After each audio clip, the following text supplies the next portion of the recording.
y la relajación isovolumétrica. Ahora quiero que veamos algunos conceptos que son muy sencillos pero muy importantes también a la hora de comprender la función del corazón. ¿Cuáles son? El volumen de eyección, la fracción de eyección y el gasto cardíaco. Como les digo, son sumamente sencillos, la explicación no va a ser muy extensa, simplemente quiero hacer notar algunos aspectos específicos y relevantes de cada uno. Por ejemplo, iniciemos con el volumen de eyección. Y tenemos nuestro corazón, supongamos que estamos o iniciamos a ver el corazón al final de la diástole. Es decir, cuando el corazón está absolutamente lleno y listo para expulsar la sangre. Aproximadamente, como vimos en la clase anterior, al final de la diástole se alcanzarán unos 130 mililitros. Recuerden que estamos hablando en cada cavidad, 130 mililitros de sangre. Y se iniciará el periodo de contracción isovolumétrica. En este momento, cuando se va a iniciar el periodo de contracción isovolumétrica, naturalmente las válvulas auriculoventriculares están abiertas porque no ha iniciado la presión que la cierra antes de iniciar el periodo de contracción isovolumétrica. La válvula auriculoventricular está abierta y las válvulas ventrículo-arteriales están cerradas. Fácil. Comienza este corazón a contraerse con tanta potencia que primero genera el cierre de las válvulas auriculoventriculares y posteriormente supera la resistencia vascular y permite la apertura de las válvulas ventrículo-arteriales. Y ¡pah! La sangre sale disparada. ¿Cuánta sangre? Ya vimos que aproximadamente 70 mililitros. 70 mililitros. El volumen de sangre que sale es el volumen de eyección. Muy sencillo.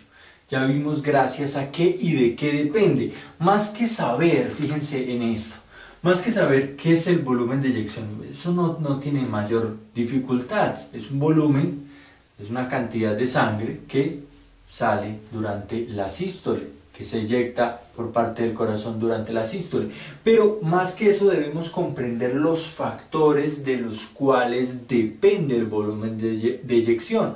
Por ejemplo, la integridad de un miocardio que permita la contracción, la fuerza necesaria para superar la resistencia vascular sistémica, la integridad de un sistema valvular aórtico o pulmonar que permita el paso del flujo, y también la de un sistema valvular auriculoventricular que evite la regurgitación, el paso retrógrado del flujo desde el ventrículo hacia las aurículas, un sistema de conducción adecuado.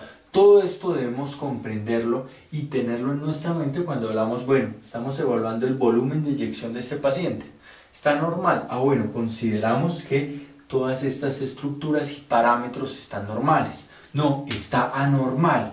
Bueno, entonces debemos entrar a revisar y con un orden mental procesar todas las circunstancias de las cuales depende el volumen de eyección. Entonces, en condiciones fisiológicas manejamos un volumen de eyección de alrededor de 70 mililitros en una persona adulta, y en condiciones fisiológicas, como siempre, esto se maneja en rangos, pero podemos decir que 70 mililitros, si debemos tomar un número, pues podemos tomar este porque se encuentra dentro de los parámetros normales. Naturalmente 70 mililitros por parte del ventrículo izquierdo y el ventrículo derecho, con presiones diferentes. Más adelante vamos a ver las presiones que se manejan acá en cada una de estas cavidades, pero no les va a sorprender que el ventrículo izquierdo maneje presiones más altas dentro del ventrículo porque debe vencer la resistencia vascular sistémica. y el ventrículo derecho maneje presiones más bajas porque solamente debe vencer la resistencia vascular del sistema pulmonar y es mucho menor. Ahora, hablemos de fracción de eyección. Muy sencillo, hagámoslo fácil.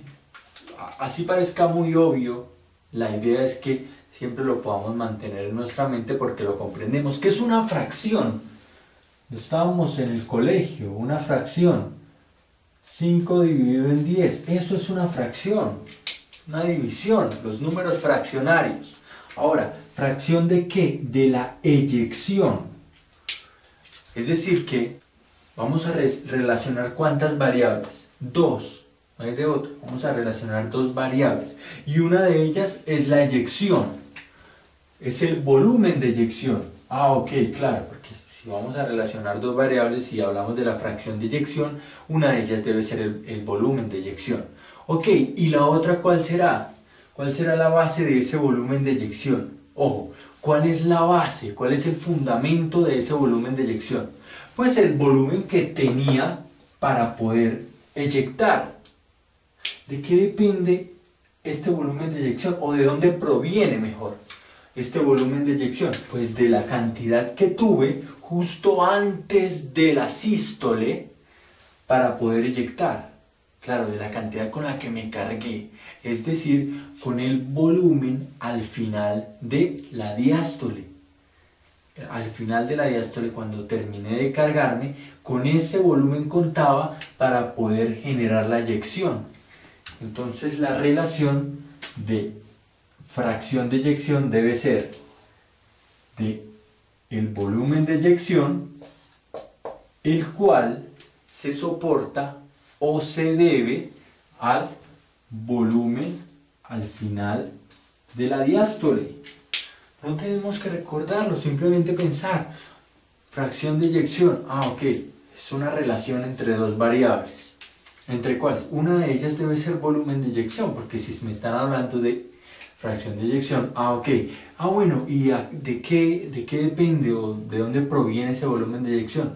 Pues de la cantidad de sangre que quedó en el corazón justo antes de comenzar la sístole. ¿Cómo se llama esa cantidad de sangre? Volumen al final de la diástole. Muy sencillo, muy sencillo. Entonces, ¿cuál es la relación? 70 en condiciones fisiológicas, 70 sobre 130. ¿Cuánto da esto? Ahorita me borro acá.